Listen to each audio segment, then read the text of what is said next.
one was particularly very, up close, probably 200 feet away above a major highway in downtown Denver, Colorado. It was on the Valley Highway, they called it. It was hovering right over the Valley Highway, which is I-25. I was heading south early Sunday morning, very little traffic, and then I was going right by the Bronco Stadium at that time, which was right by what they call Spear Boulevard.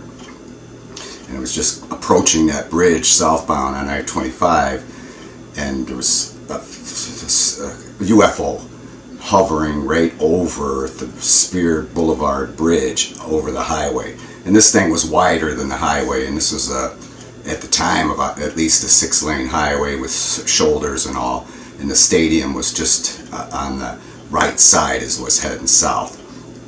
So it spanned clear across the highway, and it was at least as large as the stadium. And it was only about 150 to 200 feet off the ground, and this thing was humongous. And it was what caught my attention is it was kind of beat up, and it did have looked like paint on it, but other than that it was shiny silver, and it did have windows going around, but you couldn't see through them.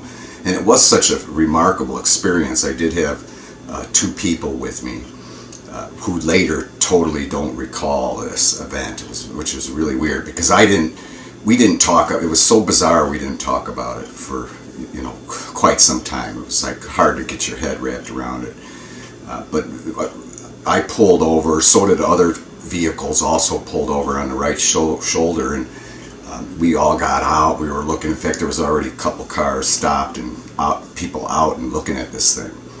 And again, the traffic was real light because it was early Sunday morning, and even though it was downtown Denver, the traffic was still light enough to safely pull over.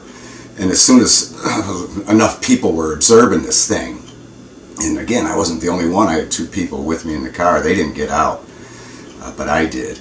And then all of a sudden, it took off towards the city, and right at the same angle as Spear Boulevard, because that was one of those streets that went on an angle off, perpendicular with the highway. And so like a fool, I jumped back in my pickup truck and darted off the ramp onto Spear Boulevard and went towards the direction of the UFO. Of course, it was in vain because it just totally, vanished due to its excessive speed it was able to travel. So I firmly believe, the point I'm getting at